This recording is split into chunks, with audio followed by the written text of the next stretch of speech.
Okay, let me not delay this extremely important and I'm sure fascinating discussion, which is really taking place. Oh, for those that you don't know, my name is Mihua. I'm with LaRouche Pack, um, and moderating for Tony Papert this evening.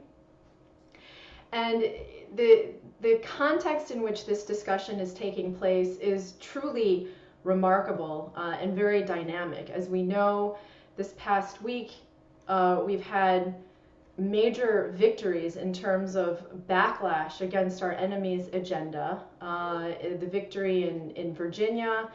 And so there is a real uprising in the population.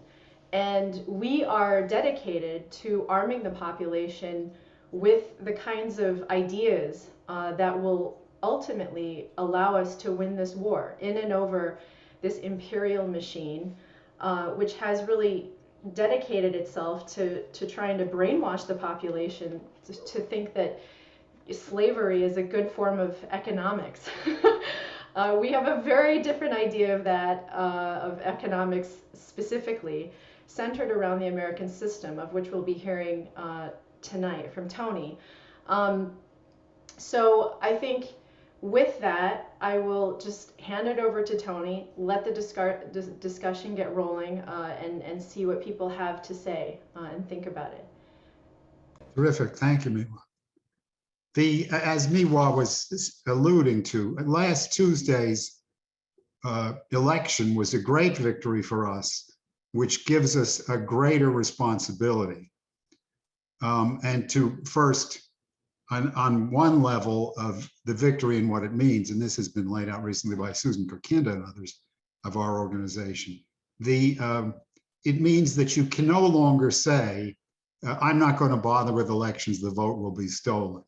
Because in Virginia, and Virginia was only one of many places across the country where we won a victory, but it was the most important. In Virginia, the attempt to steal the election by McAuliffe, who even brought in the disgraced lawyer Mark Elias, who helped steal the 2000 election for Biden. But in Virginia, what the Trump and Governor-elect Youngkin forces did was flood the polls with maximum turnout to make any fraud that much harder. And they were everywhere on the ground with poll observers, poll counters. They were there when the vote was counted. They were there when the vote was cast. Virginia even scattered the Democratic government of Virginia in order to try to steal the election. They scattered absentee ballot boxes around in odd locations in the state, but the Republicans were at each of those absentee ballot boxes to make sure there was no hanky-panky, or at least to minimize it.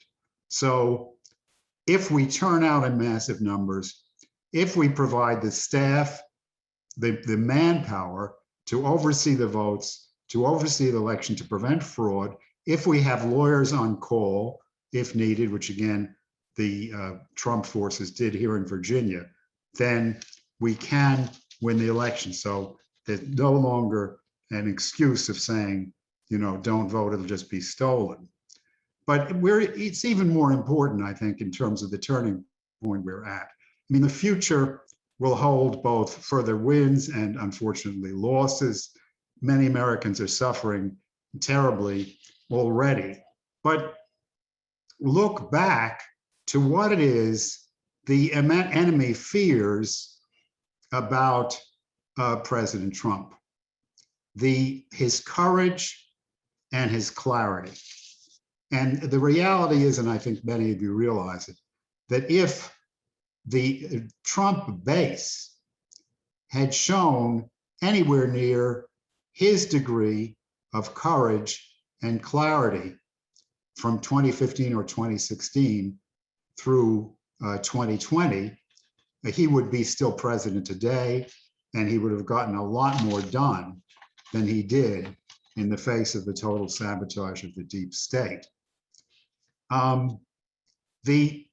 So But one result of Tuesday's manifold victory, and I've seen this myself, and I'm sure Miwa and others on the call have, is that many of the people whom Hillary called the deplorables, which is really the Americans, AKA the patriots, many of them have come forward personally showing today, not that they perhaps didn't have it, but today they're showing it, courage akin to that of President Trump.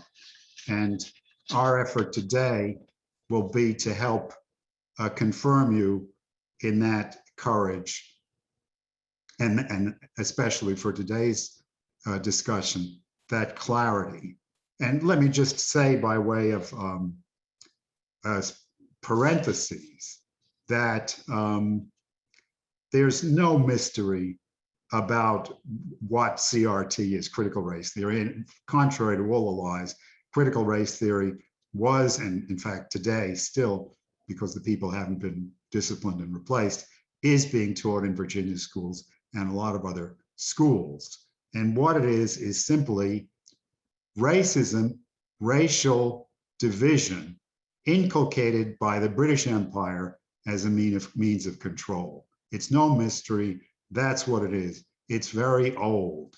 I just recently got a dispatch from an Indian acquaintance who assembled some news stories a few weeks ago about Muslims attacking Hindus in Bangladesh, right on the Indian border effectively, and then across the border in India from Bangladesh, Hindus attacking Muslims. And the press, I can't tell you the incidents in any more detail because I don't remember them, but the press account said each time this happens, the possibility of peaceful coexistence within the nation, Bangladesh, but even more especially India, is for that possibility recedes further. And my friend appended his own remark asking, will India ever overcome the damage done by the almost 200-year British Raj? So all this pitting of the Muslims against Hindus and all against all, finally culminating in the partition in 1947 with millions of deaths in more than a dozen wars between India and Pakistan. This was all the deliberate policy of the British Empire, and critical race theory is just exactly the same thing. And there's no mystery either about gender studies and, fluidity of gender, and teaching 5- and 6-year-olds that if they want, they can become a different sex or a different gender. This is no mystery either. This is an age-old tactic to weaken the subjugated population by weakening the family. It's very obvious.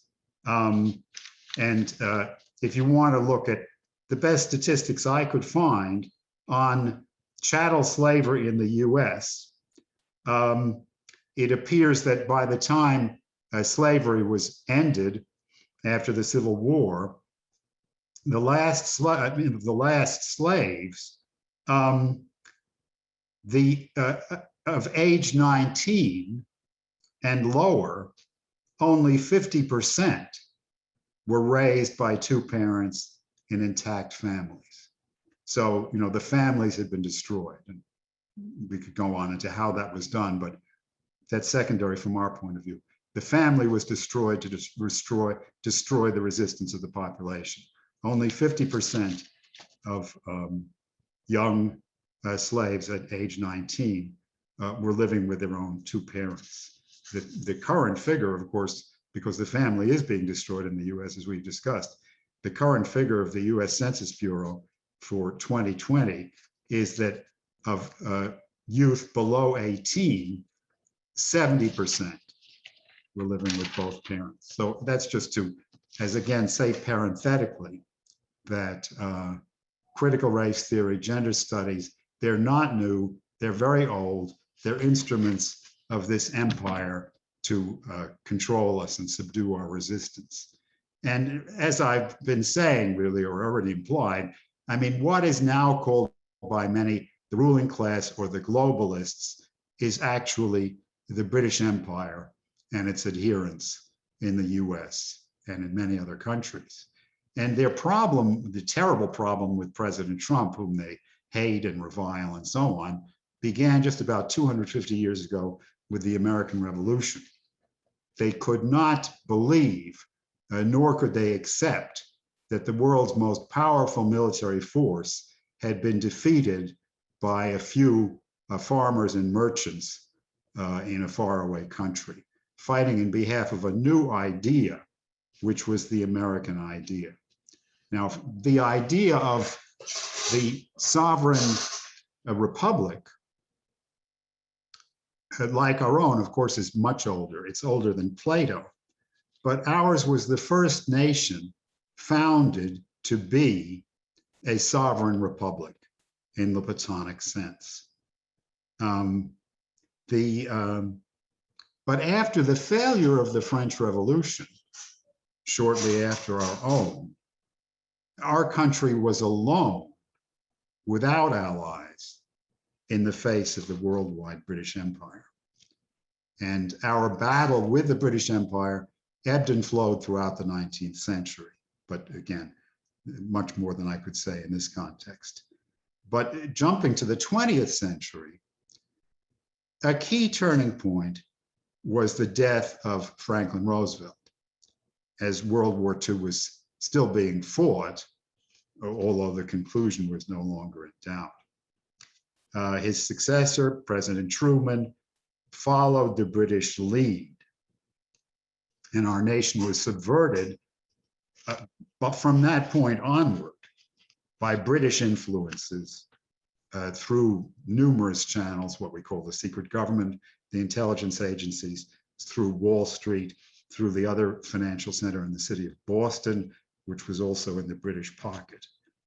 But for as long as the Cold War continued with the Soviets, let's say from 1947 roughly through 1990, then London and its assets on Wall Street believed they had to allow us to have a nation and an economy in order to be a force to balance the Soviet Union and the Warsaw Pact, which was the alliance of the Soviet Union and so-called socialist countries.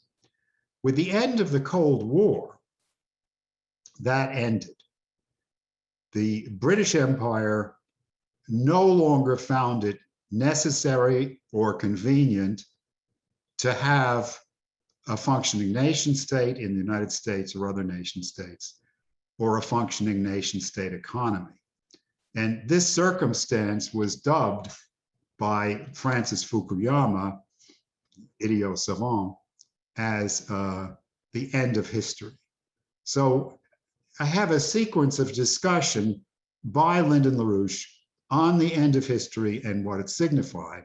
And I think you will see it's very prescient. It was written in 2005, but I think you'll see it's very prescient looking forward to the current circumstance. So if you could put up slide 1 of Lynn. Yeah, so he's talking about the end of history popularized by Francis Fukuyama, and says the end of history would be the establishment of that permanent world empire called globalization today. It's called the end of history because it was determined that there would be nothing to come after the establishment of the Anglo-Dutch liberal system's version of a new, truly worldwide and eternal Roman Empire, as Shelburne's Gibbon had intended.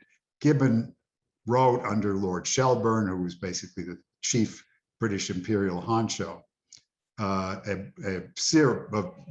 multi-volume book called The Decline and Fall of the Roman Empire, which was the lesson for the British Empire to maintain an eternal empire by avoiding the mistakes which had led to the fall of Rome. So let's go to the next. This is just a continuation of the quote. He says the British strategic reaction to implications of the threat from the influence of the rise of US economic power was twofold. Again, very prescient view of the present situation where the climate conference, COP26, is still dragging on in Glasgow, Scotland. The reaction was twofold. First, simply crush the nations which threatened to continue economic development along the lines of the model of the American system of political economy. Second, seek to virtually eradicate generalized scientific and technological progress in economy from the planet. And that continues on the third slide.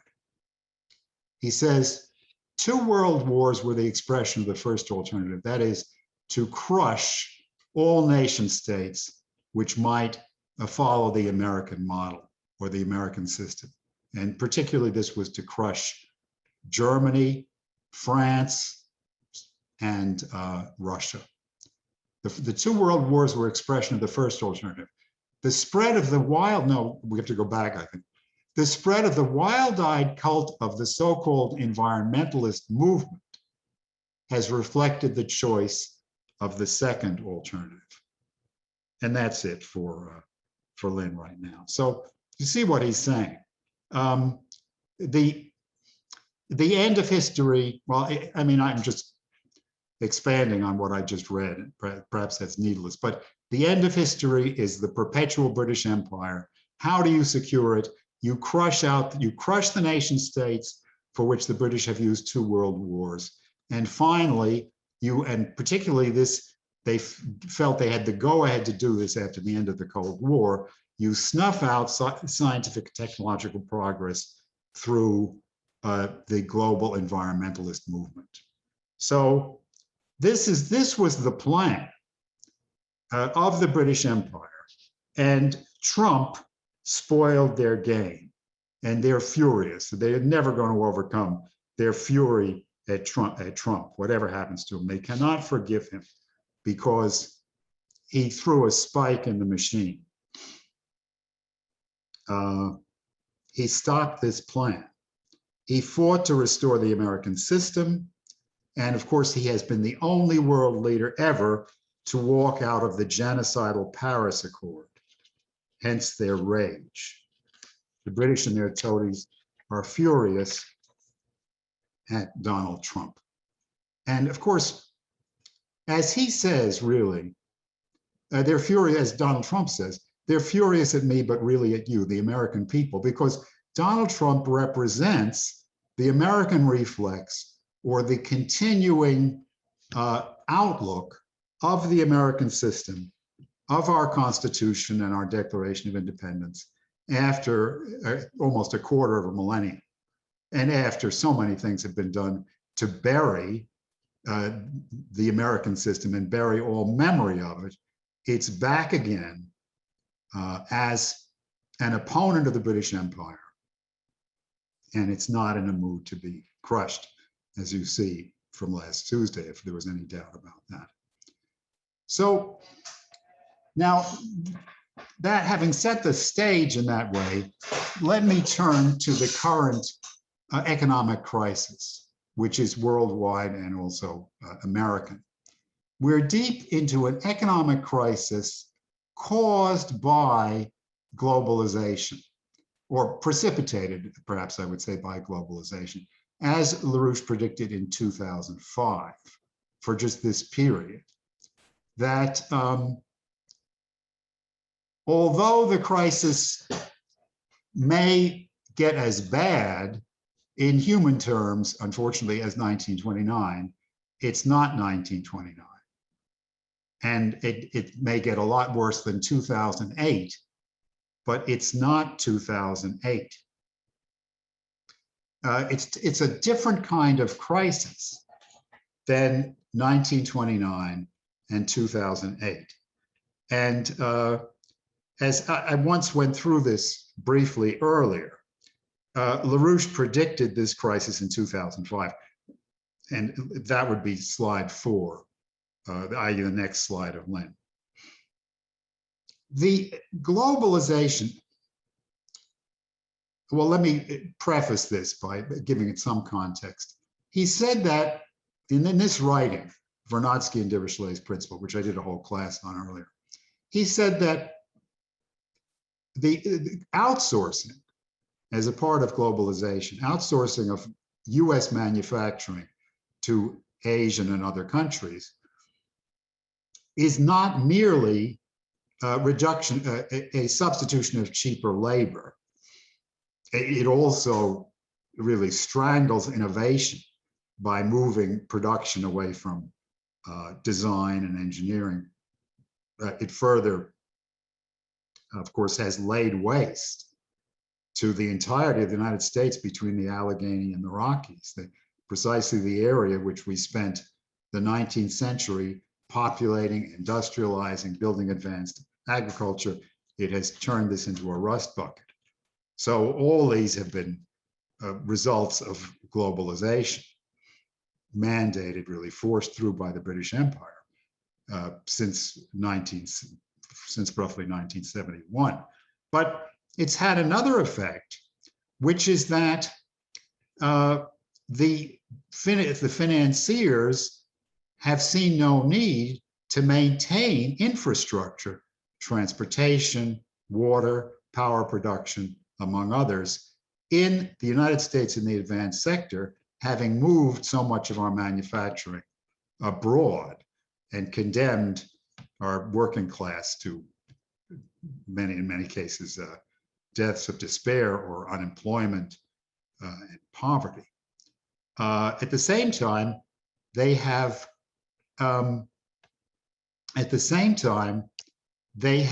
cut back drastically on infrastructure. A certain degree of infrastructure has been built in foreign countries to which the production was moved, but the net has been a running down of world infrastructure because of globalization, which these guys were, whatever, I mean, if they care, they were too foolish to realize it.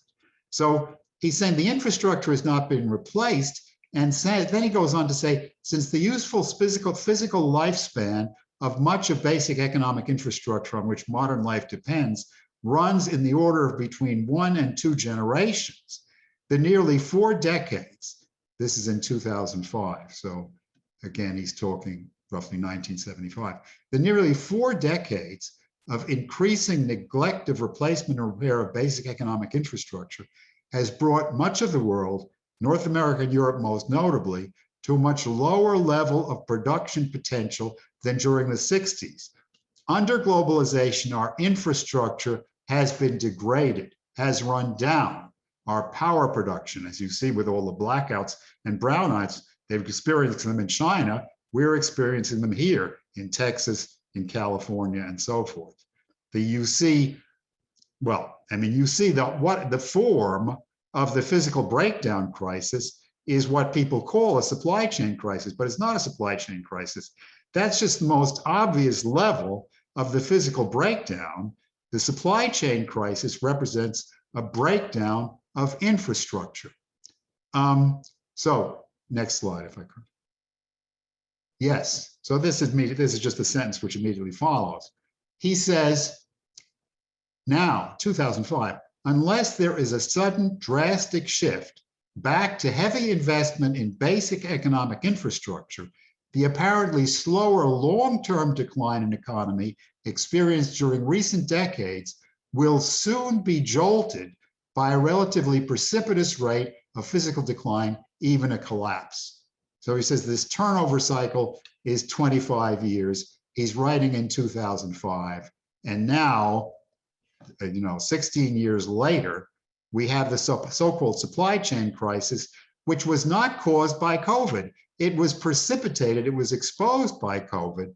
But what it means is the combination of all the things which were done, just-in-time manufacturing, the equivalent in freight and shipping, and numerous other moves, plus on top of it, the green pestilence, which is a deliberate destruction of advanced economy, means the physical economy is grinding to a halt. Meanwhile, the financial pyramids keep being accumulated. I mean, the House just passed $1 trillion plus in wasted expenditures, which will accelerate inflation.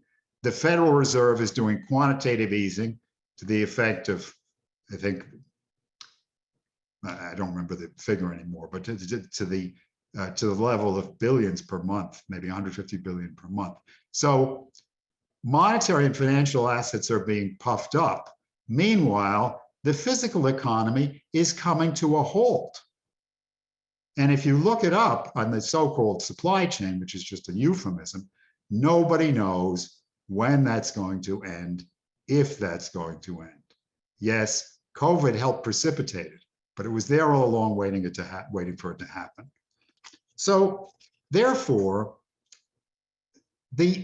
I think the most relevant examples for us right now that I can determine are not, as I say, not 1929, not 2008, but the great hyperinflation of Weimar Germany in 1923, which I know all listeners, have heard of and probably know something about. And another development, again, different, all three are different, but they share a similarity, which is the breakdown crisis of post-communist Russia from 1990 through 1998. This was not the breakdown of the Soviet system. The Soviet system had broken down and the Soviet system had ended. And the post-Soviet system began, and it was far worse. It's been aptly called genocide. So, I mean, let's begin with Germany 1923. Then I guess we can take the next slide on that. Yes, exactly. This is a distribution of banknotes, well, of currency, paper currency in Germany during 1923. And you see the amount that's being distributed. I mean, there was a point at 1923 where the price of a loaf of bread was 1 billion Reichsmarks. And so this is freshly printed currency printed by the Reichsbank, waiting for distribution. And for those of you who know German, you see the punchline is the sign in the middle of the screen on a column, which says no smoking. So what happened was that at Versailles, the genocidal Versailles Conference of 1919, it was agreed by the victorious Allies to saddle Germany with reparation payments of 132 billion gold marks, which was in then current, well, a hell of a lot of money. It was in then current US dollars, $33 billion. And this was a German government which had gone into debt to finance the war. So the government was heavily in debt, and it suddenly was hit by 132 billion gold Reichsmarks in debt, or US $33 billion. In January of inflation took off. I mean, prices zoomed. The rich got much richer, and most people were totally wretched. Savings, of course, everybody's savings completely evaporated. They were worthless. If that wasn't enough, in January of 1923, French and Belgian troops occupied the Ruhr, which held the bulk of German industry, saying that Germany was not paying the reparations to the extent of its ability.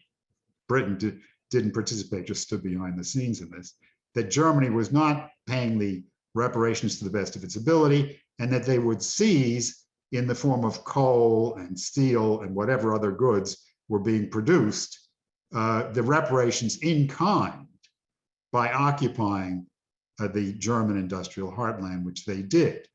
The German government called the workers of the occupied Ruhr to passive resistance, that is, not to work.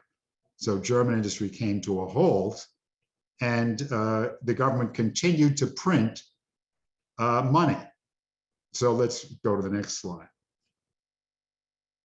This shows the inflation in one measure of the German mark over the period, from the basically, from the end of the war during 1918, 1990, 20, 21, 22. And you see, as I said, here in January 23, the French and Belgians occupy the Ruhr and German industrial production comes to a halt. And see what happens to the Reichsmark. This on the right is, you see, a logarithmic scale. 1, 10, 100, 1,000, 10,000, 100,000, and so on and so forth. Before the end of this process, the Germans were doing extremely, if they were using money at all, they were doing extremely complicated math with exponentials to figure out amounts of money. So this, more could be said, and maybe more will come up in discussion, but that's what I wanted to cite on the example of Germany, let's say 1919 through 1923. Now, in Russia in 1990, the communist system had ended. It had failed economically, as LaRouche had forecast about 7 years earlier. Russia was no longer a communist country, but its economic affairs were taken in hand by a group from London, basically, and Harvard, for the most part.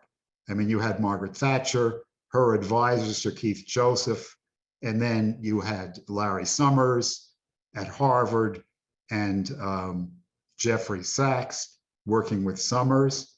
Jeffrey Sachs was a major figure in this. Jeffrey Sachs, who is today a leader of the Green New Deal plans of the Biden administration. So they took over, with some complicit Russians, they took over the economic affairs of Russia. And what they did was that, and again, very briefly, the full tale is told in the book Genocide by the Russian economist Sergei Glaziev, published by EIR in 1999, written in 1998. But what they did, in order to allow the magic of the marketplace to take hold in post-communist Russia, they had to privatize all the industries, which, all industries were owned by the state. All enterprises, as far as I know, were owned by the state. So they all had to be privatized. So vouchers were distributed free to every citizen. So every citizen, for a free piece of paper, owned, a minuscule part of an industry in Russia. And they didn't know what to do with these things. They were bought up by tricksters for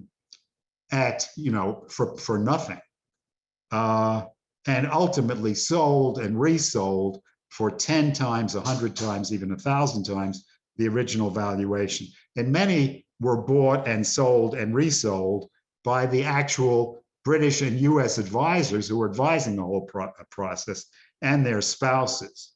So for many, there was a complicated development from 1990 through 98, which Glaziev goes through in his book. But basically, most production was completely shut down. There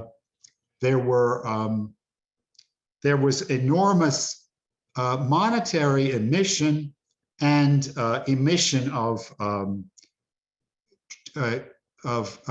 government debt at extraordinarily high interest rates, which the government eventually couldn't pay and effectively went bankrupt in 1997. So there was an enormous hyperinflation in Russia, which was alternated with Volcker-style shock therapy to get rid of the inflation by these 20% interest rates that Volcker imposed here. Only in Russia, they were higher. So to go through the whole process again would go far beyond, I think, the time we have here. But let me just give you some of the results, which are official results from Russian government agencies, which Glaziev gives. He says, during the period just 1992 through 96, 4 years, Russian real wages fell by 52%. Russian pensions fell by 45%, if you can believe that. The over 30 million people, 1 out of 5, was lower than the subsistence minimum. In 1998, the percentage increased to 40%, below the minimum income for subsistence. And furthermore, what that doesn't count is that these so-called privatized firms felt no obligation to pay wages on time. They would be delayed by weeks or months. So he says, when you count that into the equation, the population's real income fell by another 5 to 10%. That is another 5 to 10% beyond 52%. So it fell by 62%. As far as the effect on the population,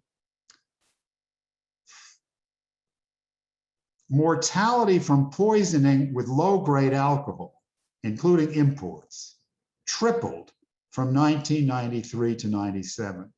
Every year, 90,000 people are hospitalized for poisoning by alcohol surrogates, like methanol, of whom 40 to 50,000 died. The number of drug addicts among school children and university students increased by 6 to 8 times over.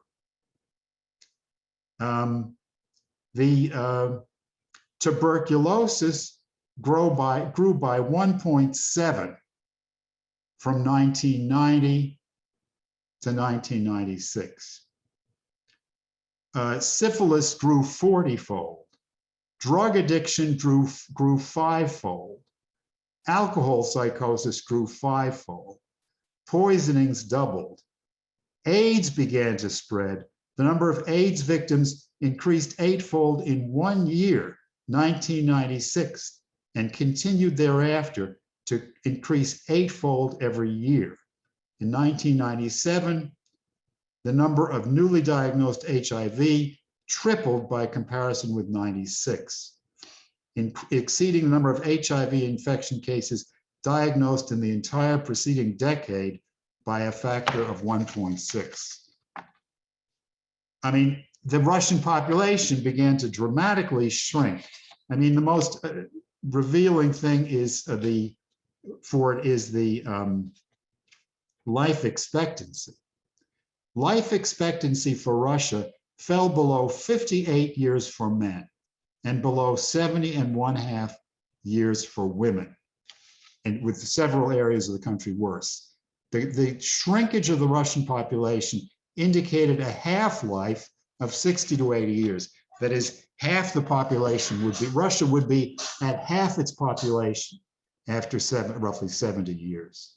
So this was the magic of the marketplace as practiced in Russia by Jeffrey Sachs, who's now one of the people running our Green New Deal, whom the Russians threw out on his ass.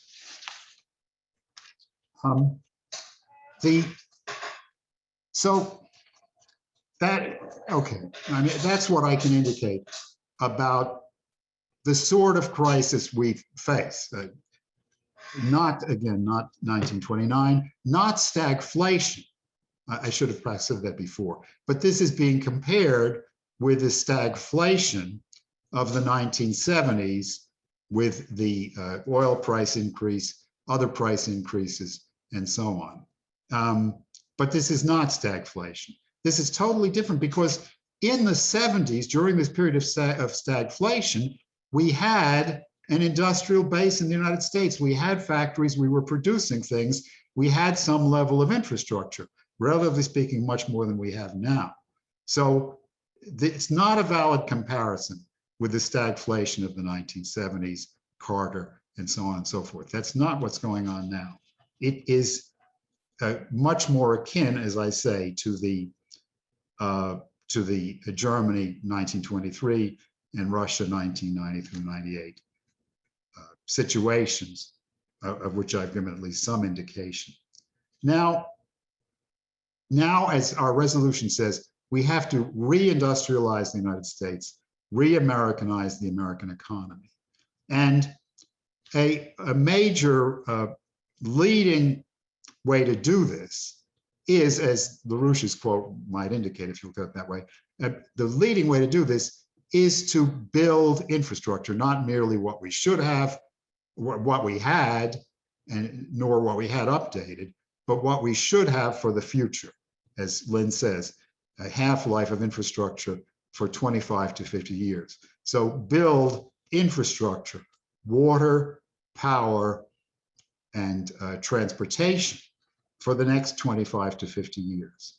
Now, we've discussed that in various ways in these series of classes, and I'm not going to go into a great length on it, but let me just say that on electric power, the amount of electricity we were using in 2020, according to the US government statistics, was equivalent to about 430 gigawatts or million megawatts, 430 gigawatts of generating capacity. That's not the measure which is usually used. Kilowatt hours is usually used, but for our purposes here, this is more useful because 430 gigawatts represents roughly 430 full-size nuclear plants, of which we have about 90. So if you look at the deficit of power for industry and the fact that, I believe industrial use of electricity has declined by about a third during the period of globalization. If you look at the deficit of electricity for reindustrialization, the fact that future industry will be more power intensive, require more electricity than the industry of the present and the past, one would guesstimate that that 430 gigawatts of capacity is going to have to be increased by about 50 to 100%, or by building 200 to 400, the equivalent of 200 to 400 full-scale nuclear plants. Now, as people probably aware, we haven't built nuclear plants for a long time. We're presently building only two, the first in a long time, the Vogtle plants.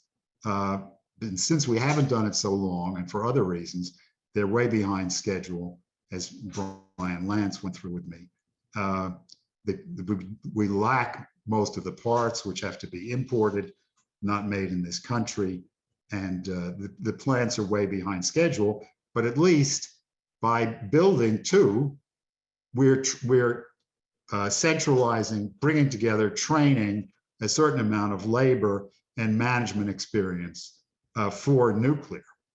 So we have to keep that labor supply, build on it, and create a nuclear industry. Now, what we would want, create an industry, again, an industry of manufacturing nuclear plants.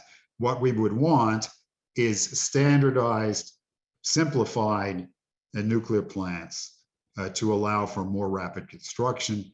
The periods of construction now in the United States, but in other places in the world also, are lengthy. We also have modular nuclear plants coming online, which can be manufactured on an assembly line indoors, which is a big advantage. I mean, what we really require as an advanced sector country is a full-scale gigawatt nuclear plants, but modular plants are ideal for many uses in less developed countries, also some uses here. And if that can be done faster, we may have to satisfy the need with modular nuclear plants. But the biggest thing to point to here, to move on, is that in order to produce that 1 to 200, or 2 to 400 additional nuclear plants, we have to gear up the capacity for steel manufacturing. I mean, the United States, manufactures very little steel from iron ore. It's largely from scrap. We're going to have to go back to manufacturing steel from iron ore and coke because the scrap is not going to suffice. We're going to have to gear up the economy in order to be able to take the leap to the 100 nuclear plants, or the 2 to 400 nuclear plants, meaning we're going to have to get in there, and as the Chinese are now doing for related reasons, we're going to have to get in there and dig the coal and dig the oil and bring up the natural gas, as Trump was doing when he was president, even more so, in order to gear up our industry to the level required to produce the infrastructure required, even nuclear infrastructure. So if you see the thing as I'm looking at it, it's a general pattern of wave upon wave upon wave of industrialization, where the previous wave, the fossil fuel wave, gearing that up is necessary for the nuclear wave. We want to go, and we've made advances toward controlled nuclear fusion, which will be a source of almost free energy once we get it. So we want to build up the nuclear phase toward the fusion phase, the nuclear fission phase toward the controlled nuclear fusion phase, which we have to ensure in the future. And this is a crash program. I mean, we need like NASA, we need either a cabinet department or administration like NASA to put us on a fast track toward controlled nuclear fusion, which is the next step for energy development for mankind. Now, we have to do all these things, we need cheap federal credit, which is part of the American system. It's written into the American Constitution in Article 1, Section 6. It's in Alexander Hamilton's reports to the Congress. And when the United States has been in a period of scientific industrial expansion, it's federal credit that has made it possible. Whether it was World War I, our part there, even bigger, our part in World War II, the Kennedy space program. This cheap federal credit, low interest rates of 2 to 4%, directed toward physical production, which increases the productivity of labor, is non-inflationary. It's anti-inflationary because it produces the goods we need at lower cost. And this is the American system. I know they didn't teach that in school. There's reasons for that. They should have. In the future, they will. This federal credit, by taking up unused labor and capital, idle labor and capital, and using it to increase the productivity of labor, it decreases inflation. It's anti-inflationary, and it's not money printing.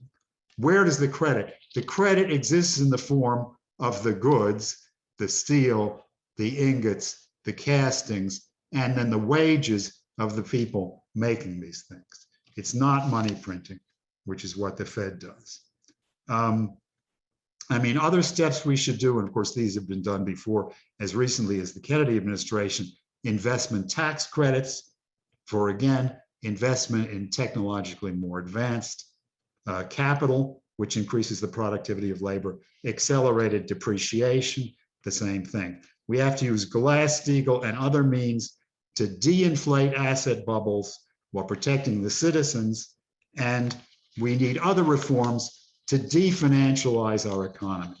I mean, people who have looked into this know that every level of our economy is packed full of leeches who just suck all the juice out of everything before it gets done. I mean, this is what your medical care. People ask, why do we pay more for medical care than anybody else in the world, and we don't get the best medical care? Well, the reason is simply because of financialization of the system. Why does your doctor's office full of clerks? Because, rather than doctors and nurses, because they're talking to clerks at the insurance company, who are talking to clerks at the federal government, who are talking to other clerks. And all these clerks are talking to each other. And what's it all about? It's about pinching the last penny of your medical dollar, and not for medicine, not for doctors, not for nurses, but for financialization to pay on padded, worthless debts. So, I'm coming to the end, but really with perhaps the most important part is still to come, because again, I want to appeal to you, given Tuesday's victories. I didn't say this explicitly before, but given Tuesday's victories, raise the level of your vision, raise the level of your outlook. People ask, why were Shakespeare's tragedies always about kings and queens? And in fact, it's not just Shakespeare. Why are all tragedies always about kings and queens? Why? Why? Because if you want to see the truth of your judgment, the validity of your judgment, the validity of your understanding, apply it to society as a king does, or as a president, or as a king should, or as a president should. This is each of us must put ourselves in the place, especially as Americans, each of us must put ourselves in the place of a president. We must challenge ourselves to have the understanding of policy, not the details, but the basics of policy of the man we want as president. And among other very important factors, that allows us to become local officials, to run for office, as we're encouraging people to do, to become state officials, federal officials, and also, even if we're none of the above, as citizens, to support the right policies with understanding and oppose the wrong policies. So this final part, I'm proceeding by an appeal to you to, do what the Spirit of Christmas did in Dickens' Christmas Carol with Ebenezer Scrooge, to, go above the level at which you customarily look at affairs as, how does this affect me as going to the store or something or other, and look at it from the higher level, which is required in this period. And so if you look at it that way, you can see, or you can come to see, that the kind of development perspective I've laid out so far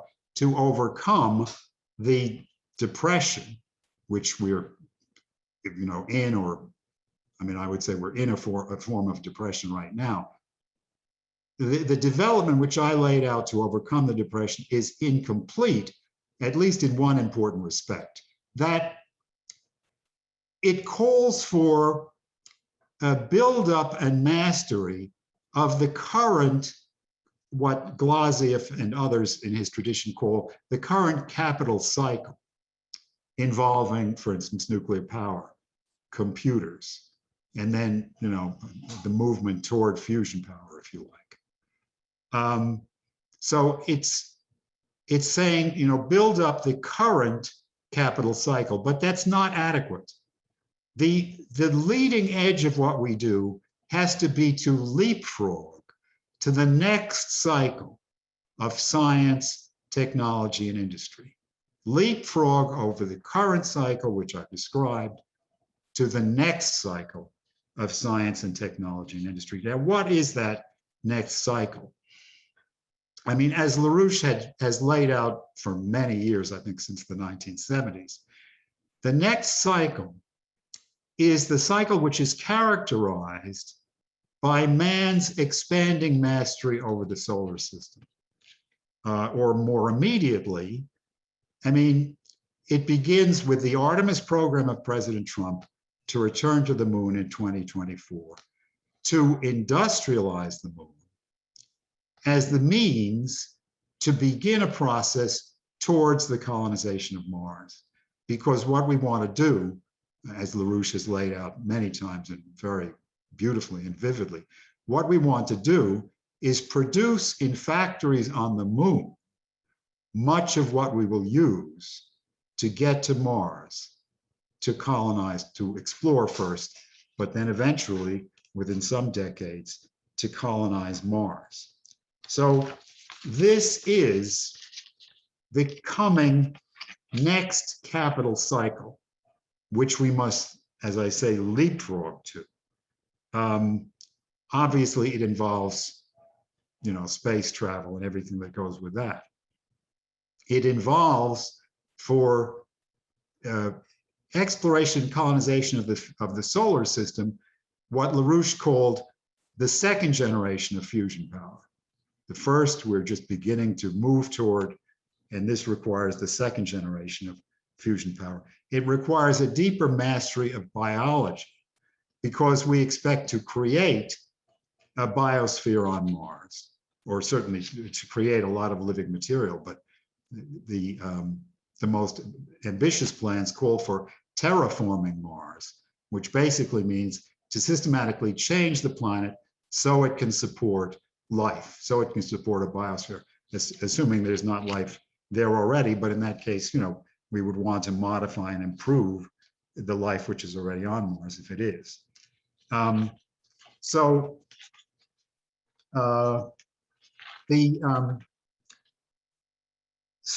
I'd like to go then to the final slide, which is the Kraft-Ericka's 3 laws of astronautics. Kraft-Ericka was a genius who was a German-American, who was one of the, you may or may not know his name, but he was one of the leading pioneers of our space program. And his contributions continue to be embodied today in everything we do, in every country. More could be said about that. But he laid out the 3 fundamental laws of astronautics.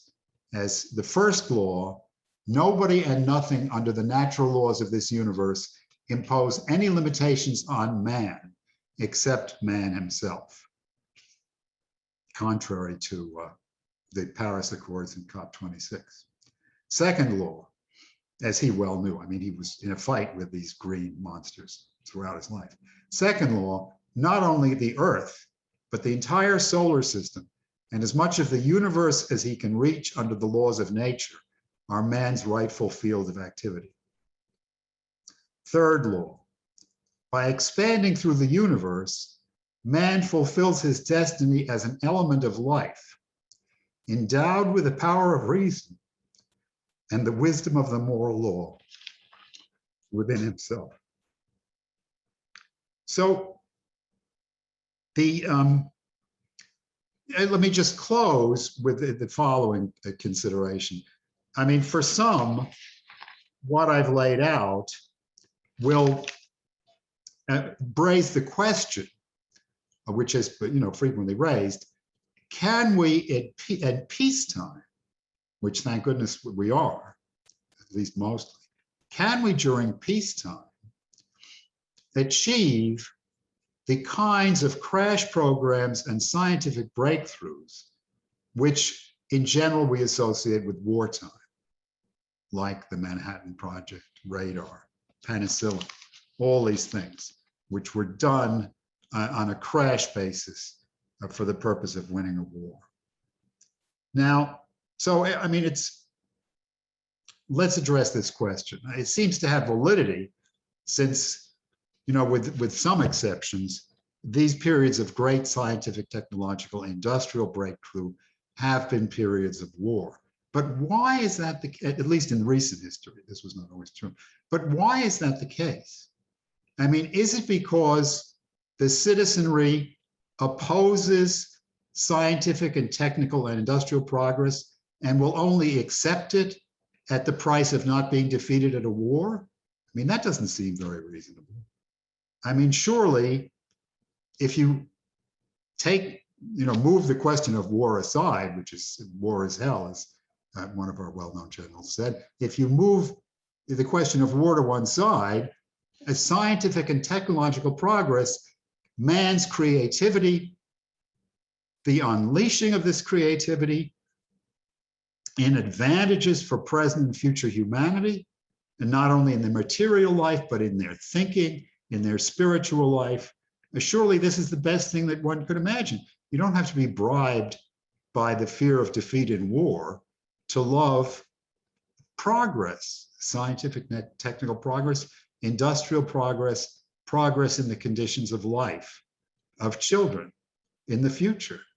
Why is war necessary?